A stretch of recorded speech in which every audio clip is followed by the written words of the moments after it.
the raw, unfiltered scientific proof for what the pyramids were really built for. This is what a real Egyptian tomb looks like, and this is the biggest tomb in the world, the Great Pyramid of Giza. The closer you look, the more you realize this pyramid was definitely not made for burying the dead, because the materials they used to build it are exactly what we'd use today to create an electric current. Giza used to be covered with bright white casing stones that were virtually airtight, made out of polished limestone brought from Tura, a quarry 500 miles away. Oh, they just wanted the pyramids to look all nice and white and cute, right? So much that they were willing to drag stones the length of Florida away to do so, for the aesthetic. This special limestone from Tura happens to have less magnesium in it than regular limestone, making it an ideal insulator of electricity, as well as perfect for reflecting sunlight to keep the inside cool. The interior chambers of the pyramid were built with rose granite containing 85% quartz, which is piezoelectric, meaning it produces a small electric charge when moved or squeezed, the same quartz that's used to power a watch battery or a barbecue lighter. Granite also ionizes the air inside the chambers, which further increases the conductivity of electricity. On top of being sourced from Aswan, another quarry hundreds of miles away, the granite slabs inside Giza have these weird structural designs to them that don't exactly look good and are just incredibly difficult to make. Why on earth would you build a roof like this that just makes the job 10 times harder, using 80-ton stone blocks from hundreds of miles away that you can't even see from inside the chamber when it's done? Historians will tell you they were relieving chambers, meant to keep the room from collapsing from the great weight of the pyramid overhead, even though the chambers below had no such relief. On the other hand, if you were somehow able to apply pressure to these chambers, you'd get an electric charge from the quartz.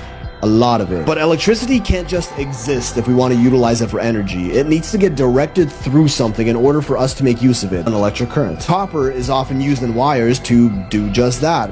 And take a wild guess what a remote camera revealed in the pyramid's narrow shafts just a few years back. 2 copper handles embedded into the stone at the end of the shaft, the only metal to have ever been confirmed in Giza, as well as a set of what appear to be instructions that looks like a wiring diagram painted on the side of the shaft, to which modern Egyptologists claim these handles were used with ropes to pull jars up the shaft. They're just getting desperate at this point. These shafts really have no confirmed purpose. They're commonly referred to as air vents, but some of them don't even lead to the outside. In 2013, former Egyptian Antiquities Minister Zahi Hawass was accused of theft of Egyptian artifacts from the pyramid. In the list of items rumored to have been stolen, there was one that stood out from the rest. Long copper wires. A strange artifact by any means, and just what you'd need to complete an electric current. So were the pyramids built as giant batteries? I mean, we have all the pieces in place, but how exactly would this battery even work? Aerospace engineer Chris Dunn popularized the Giza power plant theory by kind of proving it with actual science, hard numbers, and a scale model. From the top, this is what the inside of Giza looks like: a top or king's chamber with a lower queen's chamber underneath it, a large slanted shaft, the grand gallery connecting both chambers, and a bottom subterranean chamber with a bunch of long narrow shafts leading into each. According to Dunn, the pyramid is what's called a coupled oscillator, a device that's connected to a larger vibrating body in such a way that energy can be transferred between them, converting vibrational energy, the natural resonance of the earth, into microwave energy. Now the earth,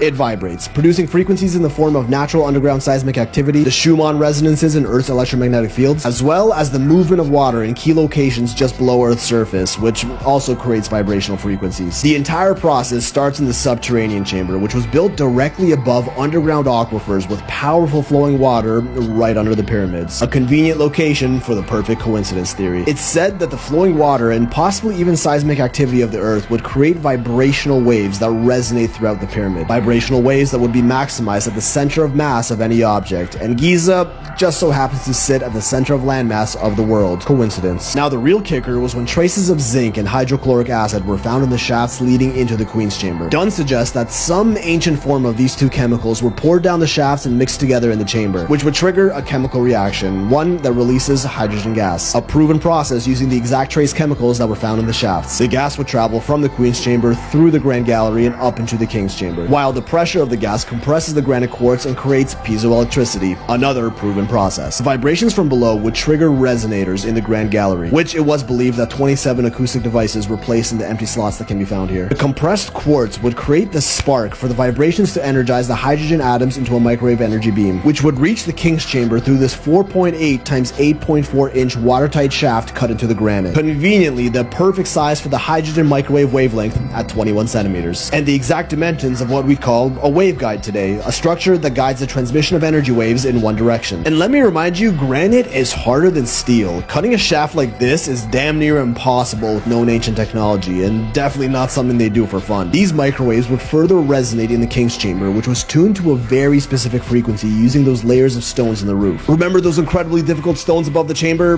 That's how they tuned the pyramid's frequency. The sarcophagus in this room is expected to have been some source of high voltage, like the Baghdad battery, to further ionize the hydrogen and make that room superconductive. Gold-capped pips, as we believe the pyramids to have had, would also make the perfect conductor to attract the electricity and send it up into the atmosphere. Sounds like it's time for me to take my meds. A super pseudoscientific theory and highly theoretical at that, until you realize in 2018, studies proved that the pyramids can focus electromagnetic energy in their internal chambers and also directly beneath them. That's real, quantifiable, scientific evidence that supports this theory. Many archaeologists also report electromagnetic readings inside of the pyramids and directly above them. So the pyramid's exterior was made with an insulator, the interior with conductors, and the chambers with material that produces electricity. Are these all just coincidences? And even if we did have electricity generated in the pyramids, how would this energy even be distributed for everyone to use? Our boy Tesla may have known the answer and was silenced from revealing it to the world. Let's see if it's up.